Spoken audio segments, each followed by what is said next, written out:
Damas y caballeros, a continuación tendremos la conferencia magistral del Dr. Josep Roca y Balasc, titulada Asociación Temporal. El Dr. Josep Roca obtuvo de mano de la Universidad de Barcelona el título de licenciado en Filosofía y Letras con especialidad en Psicología en el año de 1973. Su máster en Psicología Clínica le fue otorgado en 1976 por el Hospital Clínico de Barcelona y en 1982 la Universidad Autónoma de Barcelona le hizo doctor en Filosofía y Letras con especialidad en Psicología. Ha obtenido en 2 ocasiones el Premio de Psiquiatría y Psicología Martí y Julián en los años 84 y 86 por sus trabajos sobre el tiempo de reacción y por el desarrollo de un modelo psicológico sobre la percepción. Al tiempo que se desempeñó en el área profesional de la psicología, el profesor Roca realizó su actividad docente en la Universidad de Barcelona, en Girona y Balatera, después de la cual empezaría su trabajo en Psicología del Deporte en el Instituto Nacional de Educación Física de Cataluña. Allí, en su encuentro con el deporte, empezó a desarrollar sus ideas teóricas sobre la psicología naturalista, ideas que encuentran su evolución en libros como Formas Elementales del Comportamiento, Psicología, un enfoque naturalista y más recientemente, en su versión más acabada, en Psicología, una introducción teórica. Asimismo, estos trabajos han sido el producto de revisiones críticas del conductismo y del interconductismo que se encuentran publicadas en diversos artículos de revistas españolas e internacionales. Cuando le pregunto al profesor Josep Roca cuál es su pasión, él responde: mi pasión es navegar, en sentido metafórico y literal. Con ustedes, Josep Roca.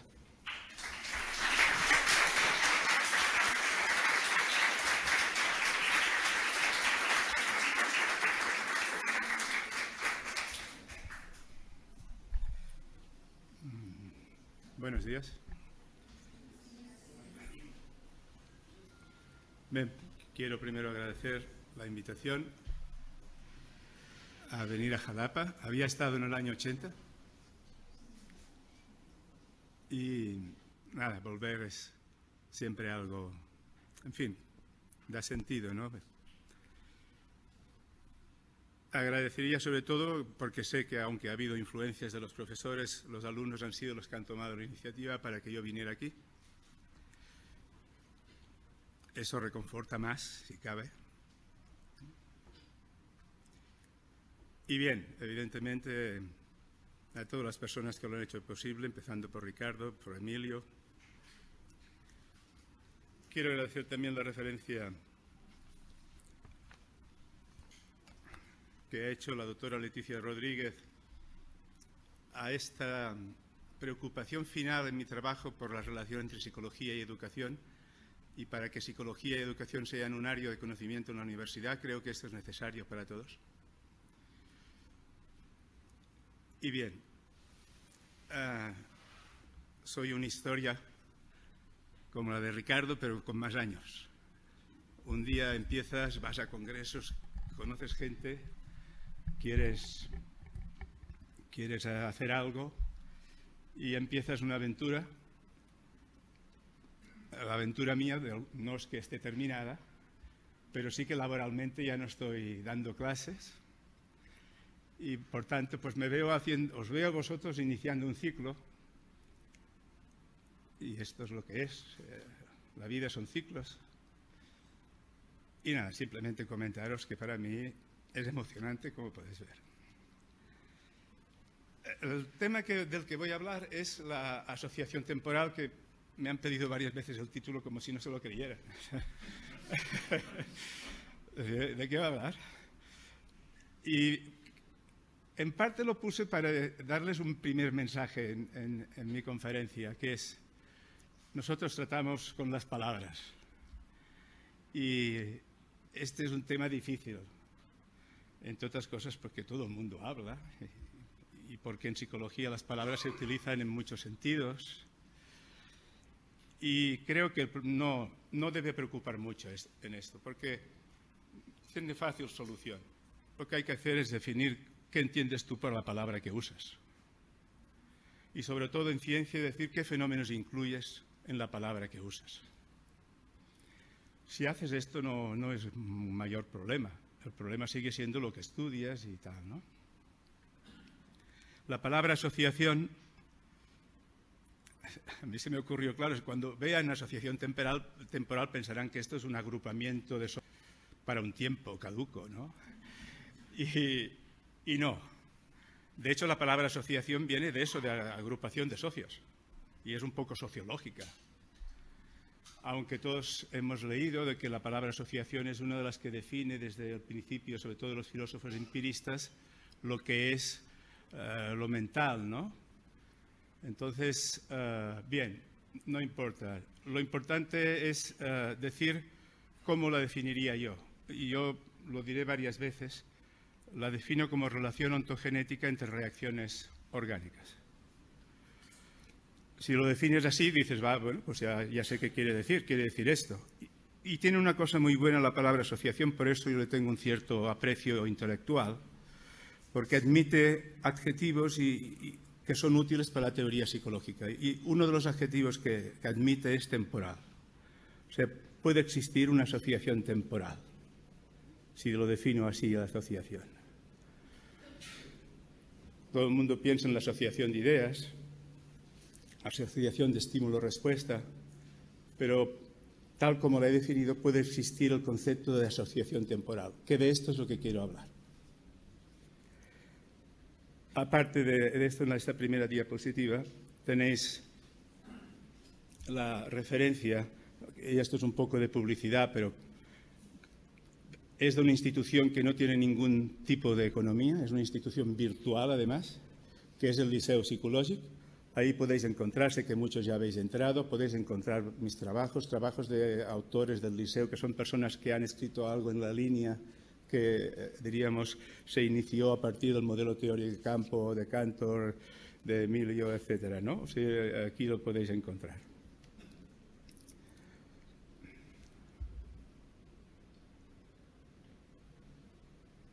Decir, lo he hecho, no voy a extenderme mucho en esto, que las cosas cuando uno las explica no son como pasaron cuando las empezó, por supuesto, es lógico, ¿no? Y siempre empiezo diciendo que yo era un conductista que de alguna forma me interesaban los temas de la psicología y tal, pero sobre todo me interesaba a llevar esto a la práctica. Más que nada porque fui a trabajar al Instituto Nacional de Educación Física de Cataluña y allí pues encontré un aparato de medida de tiempo-reacción que había comprado un médico porque lo había encontrado en un almacén de Madrid, de la Secretaría General del Deporte. Entonces, allí apareció un aparato, un Bettendorf para la medida de tiempo-reacción, y yo pensé que, caray, que tenía argumentos porque llegaba de un congreso en Uppsala, gran ciudad, si podéis ir a Suecia, en la Universidad de Uppsala, y venía animadísimo para modificar la conducta de los deportistas, concretamente para hacerles más veloces, porque ya como sabéis, este lema de la actividad deportiva, el Citius Altius Fortis, Citius es más veloz. Ser más veloz me pareció un objetivo. Entonces, vamos a ver cómo modificamos el tiempo de reacción. Sí, como lo he explicado tantas veces y lo he hecho estos días en el curso anterior, pues no me voy a extender, pero este fue mi primer objetivo, modificación de conducta. Hice una serie de trabajos en esta línea y tuve una serie de experiencias. Ya empecé a publicar con la fuerza de aportar algo ya en inglés. Mis primeros trabajos, si no el primero, casi el segundo fue en inglés, para llegar a... Y la verdad es que este trabajo, más que llevar a unos resultados que los llevó, o sea, desde aquel tiempo yo estoy diciendo que el tiempo de reacción es modificable y es modificable psicológicamente, o sea, esta es la forma de modificar el tiempo de reacción, ¿verdad?, a partir de la anticipación. Y lo que sí me conllevó es el interesarme por temas teóricos cuando yo lo que tenía era un proyecto muy aplicado. Y me diréis, ¿y esto por qué? Había estudiado filosofía, sí, me interesaba, pero sobre todo fue por un tema práctico. Yo era el primer profesor de Psicología de la Actividad Física y el Deporte en un instituto que se acababa de formar. y yo tenía que crear un programa de psicología de la actividad física y del deporte ex nihilo, es decir, de la nada. No de la nada, pero lo que había eran cosas que no me parecían interesantes o que yo no creía que fueran relevantes o que no eran las cosas. Tanto es así que en los primeros años, en la asignatura de Psicología de la Actividad Física y el Deporte, los alumnos hacían todos condicionamiento operante. Y hacían prácticas con las Wister, que las vi el otro día, ¿verdad? Y teníamos el Michael, siempre lo cito, porque el Michael en parte lo utilizamos como manual de prácticas, porque al final la rata tiraba una pelota a la canasta. Y entonces, esto era. Lo que pasó es que a partir de esa experiencia de investigación, empecé a poner contenidos que me parecían interesantes y que a los alumnos les interesaban, porque, claro, tocaban directamente aspectos de su, diríamos, ámbito, como es la velocidad de reacción, como es la percepción del movimiento, como es la motricidad, etcétera. Y claro, fui cambiando el programa y cada vez fue menos conductual, pero en parte también por lo que estaba pasando en los trabajos que hacía, ¿no? O sea, sí, fue una evolución. Quizá aquí también daros un consejo, ya que sois los alumnos los que tomáis iniciativa.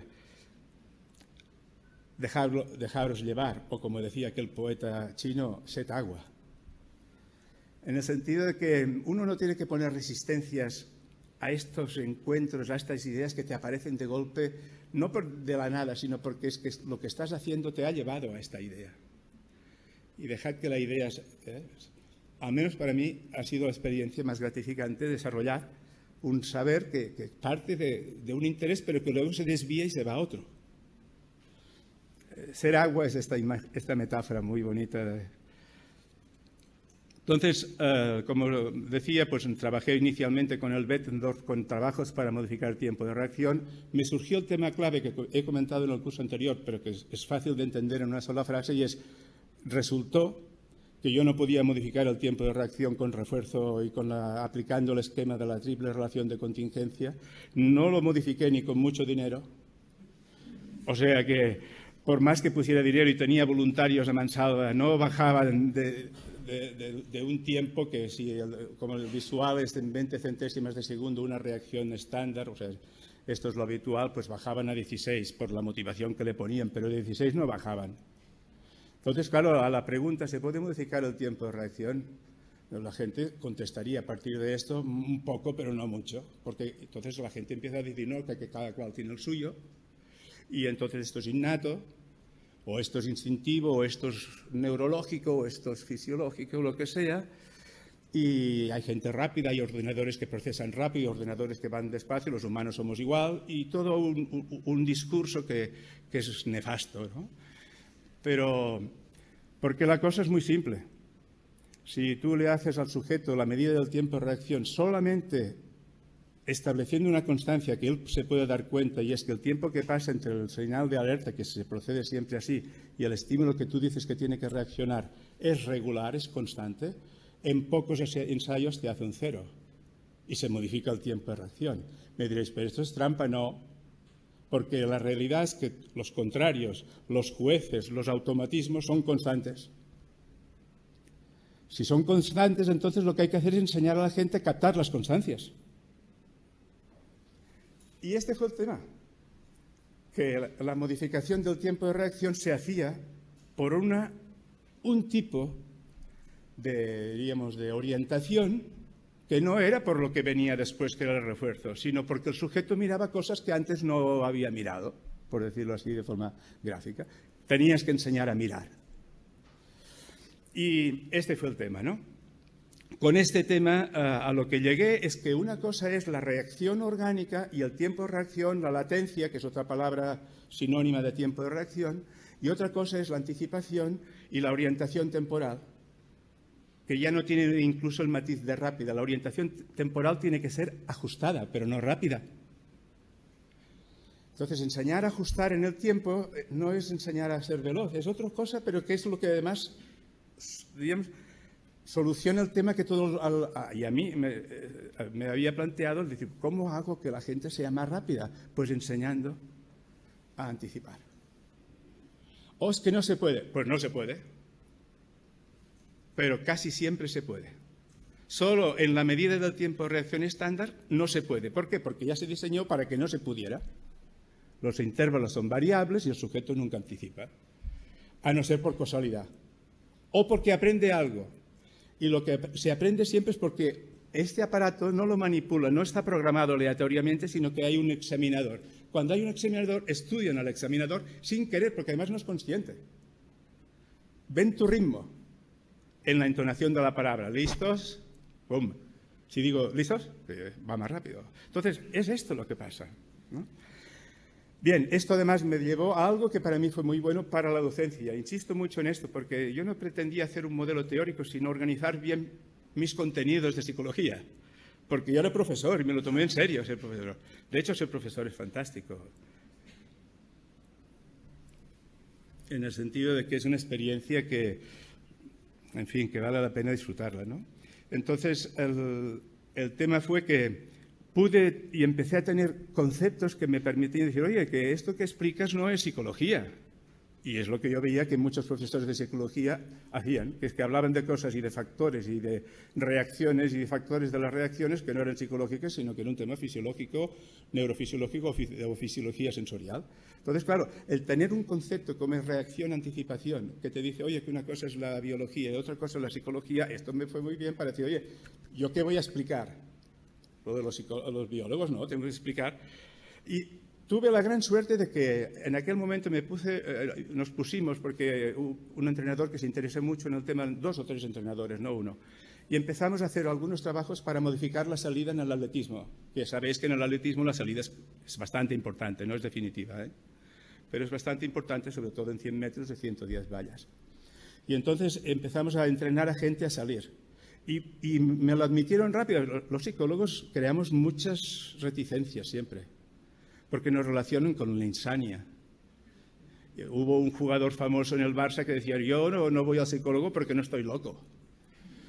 Y claro, esto es fatal porque no estamos para eso. Sí que estamos, pero para otras cosas y son mucho más básicas de enseñanza, de educación, de entrenamiento.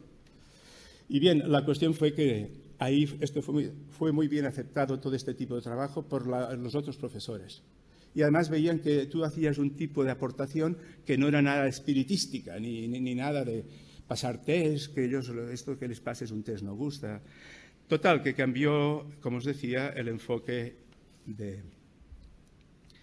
Entonces llegué a uno de los conceptos que para mí ha sido más interesante y que no me habían explicado en la facultad, que esto es otra cosa.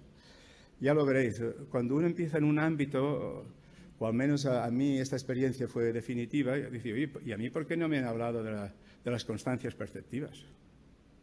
Porque esto veo que es un gran tema. Pues bien, esto pasa. En un ámbito laboral te hablan de algo, o tú llegas a un concepto, la anticipación de la cual casi en ningún programa aparecía nada. Y tú tienes que en esto organizar un saber y ver cómo la psicología lo tiene tratado. Total, que yo empecé a estudiar percepción. Ahí fue, y lo comentábamos con Telmo, él también conocía a Irving Rock, uno de los grandes, a Gibson, varios autores, otros no tan conocidos, pero con manuales muy buenos, empecé a estudiar percepción. Y ahí empezó el tema. El concepto clave en percepción es el que tenéis aquí, como reacción sensorial, o sea, me invito a disculpar, ahora me estoy yo. El diferenciar entre reacción sensorial y percepción, o sea, en sensación y percepción. Aunque las palabras en el lenguaje ordinario se utilizan de forma, diríamos, sinónima, no lo son, al menos si queremos progresar en el saber. Una cosa es reaccionar a algo, otra cosa es anticiparse a algo. La percepción es anticipación. La sensación es reacción. Podríamos hablar mucho de esto, pero espero que incluso con... Entonces, dentro de la percepción, un primer concepto clave es la constancia perceptiva, que es una relación, tal como dice la palabra, constante, consistente entre estímulos.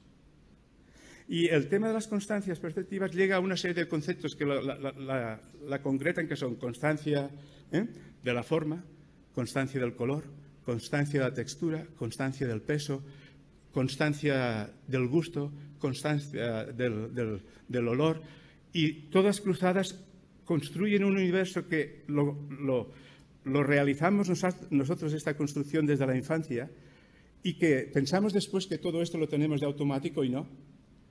El aprender el peso de una pelota es importante para anticipar mi respuesta de fuerza para cuando vaya a jugar con ella. Y eso el primer día que tomas la pelota no lo tienes. Entonces, para el deporte es importantísimo las constancias, saber las distancias, el que cubre la portería. Constancia espacial también. Entonces, el establecimiento de constancias, que es un concepto simple, es, en términos de porcentaje, un gran porcentaje, sin tener que especificar cuándo, pero un gran porcentaje de nuestra primera infancia y establecer constancias. Y son ilimitadas, porque según el tipo, constancias químicas, la gente, constancias químicas, sí, claro. ¿Cómo identificas, verdad, un producto si no es con el gusto? A veces en la comida es que es solamente porque ha cambiado el color y tal, ¿no? Entonces, está lleno todo nuestro mundo del concepto de constancia. Y una de las constancias que no figura casi nunca, por razones varias, es la constancia temporal. Porque, claro, en los manuales de psicología, estas son las cosas que me encontré y ahí empezó la teoría también. Es decir, lo primero siempre, percepción visual. Después, percepción auditiva. Vale, por orden, ¿no? Después de estas ya puede, pero no, seguro. Percepción, diríamos, propioceptiva, que esta ya es más culta. Si miráis los sentidos de Aristóteles, desde siempre decimos 5, pero hay muchos más. No está el propioceptivo. Ni está el vestibular, lo que a veces se le llama el sentido kinestésico, que esto no existe. O si existe es una abstracción. Todos los sentidos pueden ser kinestésicos, hasta el olfato. ¿Habéis visto nunca un perro siguiendo una cosa en movimiento? Lo hacen con olfato. Al menos yo tenía uno que lo hacía. Cuando pierden la vista, entonces el olfato... No es por nada. Se llamaba Watson, por cierto. El Watson seguía a los conejos cuando ya era muy mayor por el olfato. Se pegaba unos trompazos, pero él seguía con el olfato. Bien, lo que quiere decir es que no existe el sentido kinestésico. ¿Ves? Aquí es un tema crítico ya que aparece como algo natural. ¿Y cómo que hablan del sistema kinestésico? Todos los sentidos son kinestésicos. La visión es kinestésica, la audición también. Tú según el oído puedes saber si una cosa está corriendo o no, porque ya sabes que kinestésico es sensible al kines, al movimiento, que de ahí viene la palabra, ¿no? Entonces, el tema de la constancia temporal no estaba, estaban estos y cuando decía, y me acuerdo un manual que hablaba, al final de todo aparecía percepción del tiempo. Y decía, el percepción del tiempo es un problema porque no hay un órgano para ello. Y claro, esto a mí me interesó porque me parecía que la constancia temporal de la que os voy a hablar hoy era tan natural como las otras constancias, pero en una dimensión que no era realmente lo habitual y no tenía un órgano, porque ellos decían que lo espacio se capta por el ojo y tal, ¿no? Entonces, todo esto fue lo que me fue encontrando y de alguna forma, como tenéis aquí, pues propuse, o la idea de parámetros se me hizo necesaria porque igual que yo puedo tener una constancia en el espacio o en el modo de estimulación o entre estimulaciones, yo puedo tener una constancia en el parámetro tiempo, que a esta le llamaré constancia temporal, que es la que encajaba con el concepto de anticipación que teníamos aquí, ¿no? Y desde entonces siempre empecé a hablar con el tema diríamos, de paramétrico, que además era un concepto que aparecía en los escritos de Ribes y López de teoría de la conducta, el concepto de una teoría de campo y paramétrica. El concepto, después alguien me dijo, oye, ¿qué parámetro exactamente? Bueno, yo he utilizado siempre parámetro como en el sentido de dimensión. Y creo que es el sinónimo correcto, ¿no? La dimensión temporal, la temporomodal y la modal, ¿no? La otra cosa que me pasó en esta época, interesado en el tema de la constancia temporal, disculpad.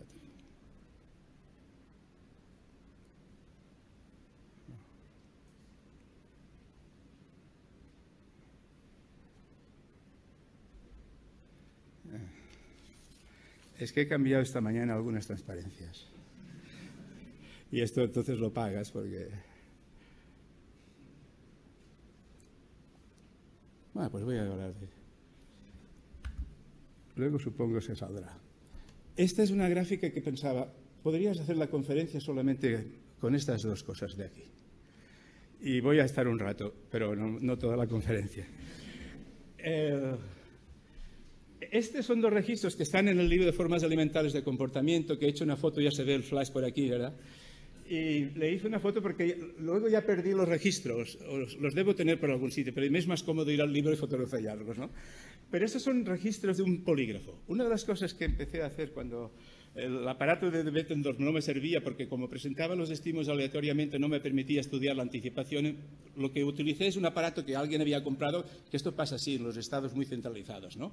El Estado compra aparatos y dice, ¿pero qué lo compraron? No sé, pues alguien que lo utilice, pues y alguien dice, un polígrafo, pues lo voy a utilizar, ¿no? Entonces, tenía este polígrafo allí en el centro y estudié el tiempo de reacción y la anticipación mediante un polígrafo, en lugar de un aparato. Y en ¿cómo lo hacía este? Este polígrafo lo que permitía era hacer correr, que es lo más importante y no aparece en la página, evidentemente, correr el papel a 100 milésimas, a 100 milímetros por segundo, con lo cual cada milímetro era una centésima. O sea que yo podía medir el tiempo de reacción en centésimas, que es lo habitual. No porque lo hagas en milésimas tienes más información. Normalmente tienes más problemas. Siempre es con centésimas.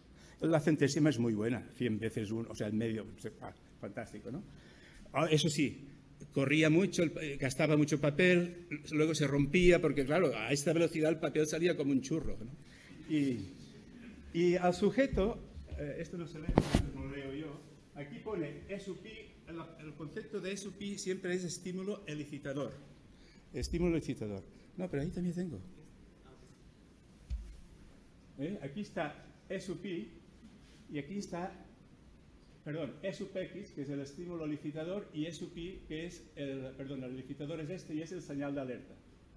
Bueno, no es relevante. Lo importante es que hay siempre, para medir el tiempo de reacción, tiene que haber un estímulo de alerta, incluso en el procedimiento estándar. Aquí, además, es necesario para la constancia. Y aquí lo que pone es anteperíodo variable. Este es el nombre que yo encontré en la literatura. Tienes que meterte en la literatura, for period en inglés, que es el intervalo que pasa entre el estímulo de alerta y el estímulo al cual tú tienes que reaccionar.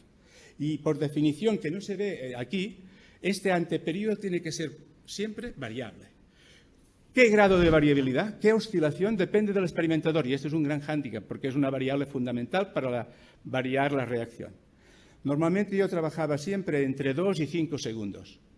Pero se puede trabajar entre 0 y 2, o 0 no, porque no da tiempo, normalmente es más medio segundo, pero siempre es a partir de 2, o es lo más habitual, y entonces el periodo. Entonces, lo que sí se hace es presentar los estímulos diríamos, aleatoriamente los intervalos. Puede salir a 3 segundos, a 7, a 4, a 2, ¿me explico?